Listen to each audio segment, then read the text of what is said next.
স্ত্রীর প্রতি স্বামীর দায়িত্ব কর্তব্য সম্পর্কে বলুন প্লিজ। নিশ্চয়ই এটা কোনো মহিলা প্রশ্ন করেছেন। কিভাবে বুঝলাম? কারণ উনি জানতে চাইছেন স্ত্রীর প্রতি স্বামীর কর্তব্য, হয়তো স্বামী এখানে আছে, এটার সাইজ করা দরকার। অতএব হুজুর একটু বলেন তাকে যে আমার অধিকারগুলো কি কি, একটু বুঝাই দেন না এটাকে। ভালো, এটা দোষের কিচ্ছু না। মুশকিল হলো যদি এই প্রশ্ন হয়তো বা কোনো পুরুষও দিতে পারেন, এটা আমি ধারণা করছি। এই প্রশ্ন যদি ধরেন একজন পুরুষ লেখেন, তখন উনি লিখবেন স্বামীর প্রতি স্ত্রীর দায়িত্ব কর্তব্য কি হুজুর একটু বলেন। আমরা সবাই অধিকার সচেতন, কর্তব্য সচেতন না। অথচ ইমানদার অধিকার সচেতন হতে পারে, তার চাইতে কর্তব্য সচেতন বেশি হবে। আমার অধিকার আমার স্বামী আদায় করছেন না, আমার অধিকার আমার স্ত্রী আদায় করছেন না, তিনি আল্লাহর কাছে পাপিষ্ট হবেন, অপরাধী হবেন। বাট আমার দায়িত্ব হলো আমার কর্তব্যগুলো আমি ঠিকমতো পালন করছি কিনা। কথা বুঝেন নাই? আমার কর্তব্য যদি পালনে আমি ত্রুটি করি, আল্লাহর কাছে আমি ধরা খাবো না। আমারটা আমি ঠিকঠাক মতো আদায় করছি, উনি ত্রুটি করছেন, উনি আল্লাহর কাছে ধরা খাবেন। আমার সাময়িক একটু অসুবিধা হচ্ছে, কিন্তু আমার কোনো লস আখেরাতে হবে না। এটা হলো ইমানদারের থিঙ্কিং এবং চিন্তা ভাবনা। যাই হোক, যেহেতু মানে প্রশ্ন আসছে, যিনি করেন, মহিলা করুক আর পুরুষ করুক, আমরা সাধারণত হাদিস বলার সময় সবাই যার যার পক্ষের হাদিসটা খুঁজি। আমাকে অনেক স্বামী বলে, হুজুর আপনার অনেক বক্তব্যের লিঙ্ক আমাদের বউরা আমাদেরকে পাঠায় এবং মেনশন করে, বলো দেখো মাইন্ড ইট, শুনো কি বলছে হুজুর। তো আমরা আবার এরকম খুঁজে বেড়ান লাগে যে কোথায় আপনি তাদের সম্পর্কে বলছেন, সেগুলো বাইর করা লাগে। অনেক সময় আমার দোষ দেয়, হুজুর আপনি এই পক্ষে একটু বেশি বলে ফেলছেন। তো আমি তো এত মাপজব করে বলি না ভাই। এখন খুঁজে খুঁজে মহিলারা তাদের বক্তব্যগুলো আপনারা শোনায়, হাদিস শোনায়। শুনছ নবীজি সাল্লাল্লাহু আলাইহি সাল্লাম আম্মা জানা আয়েশা রাদিয়াল্লাহু আনহাকে খেলা দেখতে নিয়ে গেছেন মসজিদে নববীতে। ইথিওপিয়ান সাহাবীরা খেলা দেখতে গেছে। নবীর মতো মানুষ এত ব্যস্ত গোটা উম্মতের দায়িত্ব নিয়ে আসছে, অথচ স্ত্রী খেলা দেখবে উনি সাথে নিয়ে গেছেন এবং এত সময় খেলা দেখাইছেন যে যতক্ষণ পর্যন্ত আয়েশা রাদিয়াল্লাহু আনহা না বলছেন যে ইয়া রাসূলুল্লাহ আর দেখবো না, ততক্ষণ পর্যন্ত নবীজি বসেছিলেন তাকে খেলা দেখানোর জন্য। তার তো খেলা দেখার মতো টাইম নেই। খেলা দেখা বলতে আপনাদের টেলিভিশনে খেলা দেখা হালাল মনে করিয়েন না আবার, যেখানে ওই নাটক আপনার অ্যাডভার্টাইজ দুনিয়ার জেনা হারাম জিনিস আসে, ওইটা না। এটা লাইভ, সরাসরি মাঠের, সেখানে হারাম কিছু না হয় সরাসরি দেখলেন। তো নবী সাল্লাল্লাহু আলাইহি সাল্লাম তার স্ত্রীকে এত কেয়ার করেছেন, এত যত্ন করেছেন, এত সময় দিয়েছেন। এই হাদিস বর্ণনা করার পর আম্মা জানা আয়েশা রাদিয়াল্লাহু আনহা বলেছেন, ফাকদুরু কদরাল জারিয়াতিল হাদিসাতি সিন্নি আল হারিসাতি। আল্লাহ হবে, ও দুনিয়ার পুরুষেরা, তোমাদের অল্প বয়স্ক স্ত্রীরা, তরুণী মেয়েরা, তোমাদের স্ত্রী যারা থাকে, এদের ডিমান্ডগুলো, চাহিদাগুলো, তাদের শখগুলোকে তোমরা এইভাবে মূল্যায়ন করবা। এ হাদিস শোনায় বউয়ে স্বামীকে, এ হাদিস শুনো আম্মা জানা আয়েশা, হাদিস শুনো, মাইন্ড ইট, আমার ব্যাপারে একটু কেয়ার করবা।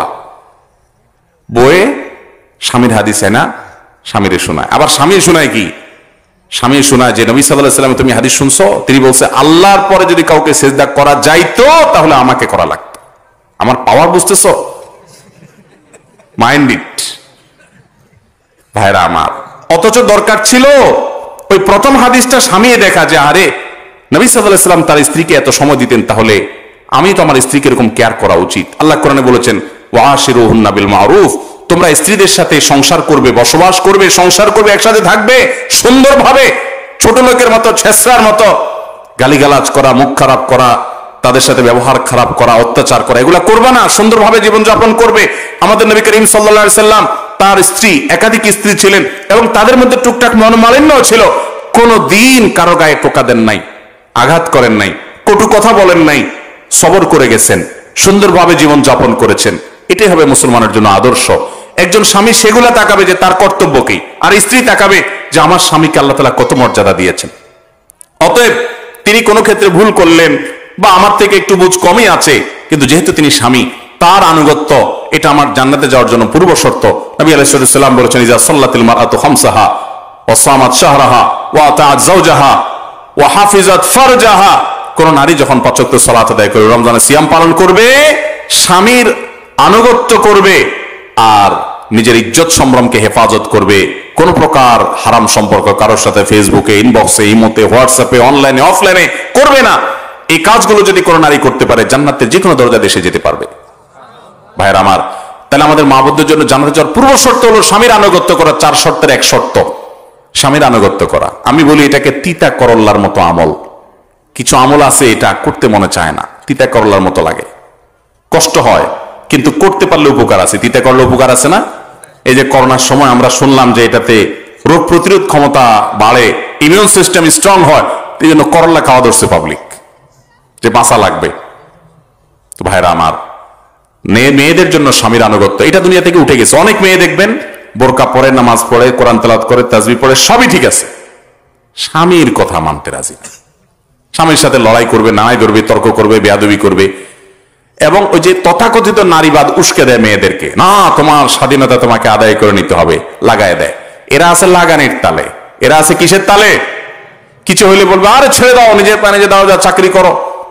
এই ভদ্র মহিলা পরের কাহিনীটা তারা আর সামনে আনতে চায় না, অশান্তি করতে চায়, মিলামিশে তাদেরকে রাখার জন্য চেষ্টা করে না। যাই হোক, অতএব একজন স্বামীর কর্তব্য হলো তার স্ত্রীর প্রতি তার সাথে তাকে ভরণ পোষণ দিবে, তার সকল বৈধ চাহিদাগুলো, বিশেষ করে শারীরিক প্রয়োজন পূরণ করবে, এবং সেই সাথে স্ত্রীর সাথে সুন্দরভাবে বসবাস করতে হবে। আল্লাহ বলেছেন ফামসিকুহুন্না বিমারুফিন বিল মারুফি আও সারিহুন্না বিল মারুফ, তোমরা স্ত্রীদের সাথে বসবাস করতে হলে সুন্দরভাবে করবা, আর যদি বিচ্ছেদ হতে হয় সেটাও সুন্দরভাবে হতে হবে, অসুন্দর যেন না হয়, সুন্দর আচরণ করতে হবে। নবী করিম সাল্লাল্লাহু আলাইহি সাল্লাম বলেছেন খায়রুকুম লিআহলিহি ওয়া আনা খায়রুকুম লিআহলি, তোমাদের মধ্যে এই যে এত মানুষ, এই মানুষগুলোর ভিতরে যারা বিবাহিত, এই বিবাহিত মানুষগুলোর ভিতরে সবচেয়ে ভালো মানুষ সে যা তার বউয়ের কাছে ভালো, যার বউ তাকে বলে যে আমার সাহেব, আমাদের আব্দুল্লাহর বাপ, ওনার মতো মানুষ হয় না, লোকটা ভালো মানুষ। এই সার্টিফিকেট কয়জন বিবাহিত বউয়ের কাছে আদায় করতে পারবেন বলেন দেখি, বুকে হাত দিয়া বলতে পারবেন? বাসায় যায় আজকে জিজ্ঞাসা করেন যে আব্দুল্লাহর মা হুজুরে বলছে যে বউর কাছে ভালো, সে নাকি আসলেই ভালো, আল্লাহর কাছেও ভালো, আমি মানুষটা কেমন একটু বলো তো। দেখবেন বেশিরভাগ আব্দুল্লাহর মারা ফিক করে হেসে দিছে। আব্দুল্লাহর মায়েদেরই ফিক করে হেসে দেওয়া মানে লক্ষণ খারাপ, মানে আপনি পাস মার্ক পাওয়ার উপযুক্ত, তোমার আর কি ভালো বলবো চান্দু, মুখে যেভাবে মুখ খারাপ করো তুমি, বাপমা তুলে কথা বলো, তোমার আর কি সার্টিফিকেট দেব। স্ত্রীদের সাথে ভালো আচরণ করবো তো ইনশাআল্লাহ। ইমানদার কখনো বউয়ের সাথে খারাপ আচরণ করবে? পৃথিবীর একজন মানুষ ভুল করবে না কিন্তু মাপ চাবে, ছোট হবে, তার নাম স্বামী। কারণ মেয়েরা, নবী রাসূলুল্লাহ সাল্লাল্লাহু আলাইহি ওয়াসাল্লাম বলেছেন তাদেরকে বাঁকা হাত থেকে তৈরি করা হয়েছে, বেশি সোজা করতে যাবা ভেঙে যাবে। সব জায়গায় পোদ্দারি করবেন। আমি সবসময় বলি বাসা একটু বিড়াল হয়ে থাকবেন, বিড়াল হয়ে একটু বোকা হয়ে থাকবেন। আমি নিজে আমার বাসায় বাচ্চাদের সাথে, বাসার সবার সাথে এমন ভাবে থাকি যে ওরা মনে করে এই লোকটা দুনিয়ার আসলে কিছুই বোঝে না, রীতিমতো ওই একটু একটা পাগল দেখলে যেরকম সবাই ঢেল মারে ওইরকম সবাই ঢেল মারে। আমি তো এটাকে এনজয় করি যে আলহামদুলিল্লাহ। সব জায়গায় পণ্ডিতি করবেন না। কিছু লোক আছে বাইরে বেকুব সেকুব, দুনিয়ার কোনো কাজ করতে পারে না, কিন্তু বাসায় এসে এসে বাঘ সাজে। ভদ্রলোক বাসায় বিড়াল থাকে, বাহিরে বাঘ থাকে, আর অভদ্রলোক ছোট লোক বাহিরে বিড়াল থাকে, বাসায় এসে বাঘ হয়ে যায়। কথা কি বুঝতে পারছেন? অতএব স্ত্রীদের সাথে দুরাচরণ করা বন্ধ করবেন তো ইনশাআল্লাহ, এছাড়া কখনো ভালো মুসলমান হতে পারবেন না। এখন তো সব মহিলাদের পক্ষের ওয়াজ চলে গেল, কারণ প্রশ্ন তো সেরকম আসছে। মহিলাদের কর্তব্য তো বলা দরকার, আছে না মহিলারা প্যান্ডেলে? আরে সর্বনাশ, তো বাসায় গেলে আজকে সব পুরুষগুলো সাইজ করে ফেলবে, আরেক মুসিবত। বোনরা তাদের হক, তাদের দায়িত্ব, তাদের কর্তব্য তারা পালন করবেন। কোন এক সালাফ বলেছেন, কোন এক সালাফের স্ত্রী বলেছেন, তাবেঈ বলেছেন যে এখনকার, তিনি তখনকার কথা বলেছেন, এখনকার যুগের নারীদের